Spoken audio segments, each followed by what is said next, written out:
Badrinath. Is that as far as it sounds? That's as far as it sounds. That's the southern tip of India, onto 4,500 metres in the Himalayas, 6,000 kilometres on foot. Just Paul and me. I'm free Monday. Actually, I'm not free Monday because I'm rather busy on this European tour. But don't tell Victor.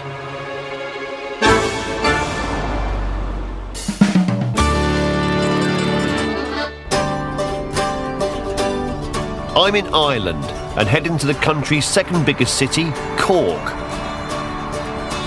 Built on the River Lee, it's also the world's second biggest natural harbour after Sydney, Australia.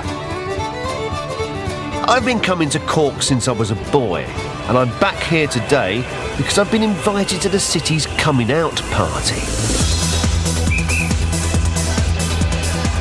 These people are gathered for Cork's Gay Pride, an event no one could even have conceived of just a few years ago. And Dave Roche is the manager of the Cork Gay Project. So you can remember the days when homosexuality was illegal? Oh my God, so homosexuality was illegal until 1993. 1993? Most of my youth group were actually criminalised when they were young. You know, it has only been 16 years. Yes, you know? that's extraordinary. It is extraordinary. And I remember the police threatening me as a very young man to take me home to my parents and out me. You know, to now working with the police, training the police, having a good relationship with the police. That's quite an amazing change. But civil partnerships are still illegal here in Ireland, largely because the Catholic Church hasn't yet seen the light. We've had ostensibly a separation from our church, the state and church, is the 30s. Yes. But the reality is that the church holds huge, powerful roles in the education system, in schools, etc.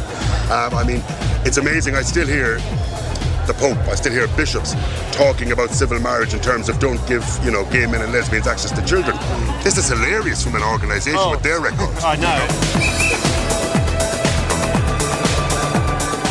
While there may be a little uncertainty or bewilderment on behalf of some Cork locals, this lady's very confused about what has happened to the number 28 bus, for instance. What is so wonderful about being here is that I get no sense of aggression. There is truly a carnival atmosphere. A lot of these kids here probably would have no memory of what it was like beforehand. No, and I think that's good. And when I look back now at my experiences, you know, being called faggot in the street, you know, being threatened with violence, and I look at this now today and I see all these people with no memory of that, with no expectation of being refused services, with no limitations on their education, on their aspirations for their careers. That's amazing. That's the real change. Yes.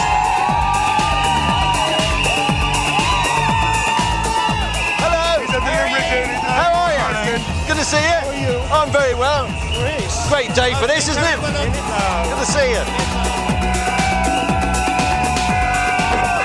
This flag has become to symbolise the national flag. It has the same effect as any national flag for us. Yes. And we're at the moment developing what's called the Flag Project. And this flag, battered as it is, goes to Dublin, Belfast, and Limerick. It goes everywhere. Does it?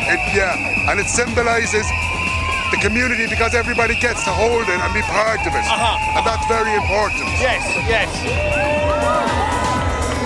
Did you enjoy yourself? I did immensely. I'm so happy. I mean, I used to come to Cork a lot when I was younger, and I think sort of as a society then it would have been very difficult to imagine something as exuberant and as open as this, and that I think is wonderful. It just shows you that sort of like, you know, Ireland, there is a momentum, is moving forward, you know, the old values have gone, and I found on this trip, Ireland's the same as it always used to be, only more so. In fact, I've never felt more proud of my Irish heritage. And though as a country it may be experiencing some growing pains, I'm confident it will continue to blossom. You know, Ireland has a special place in my heart, and it's wonderful. And if people sitting at home are watching this, Ireland always has weather like this. It's twinned with Brazil. Is that right? Yeah!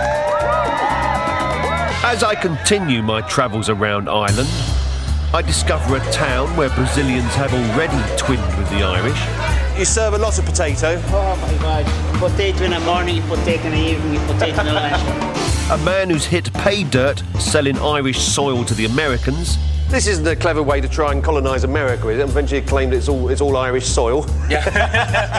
Go back to the 1930s to meet an American with a passion for stuffing animals. Wow, this is quite a collection of animals you have here. Yes, I go for roadkill. Here's an otter.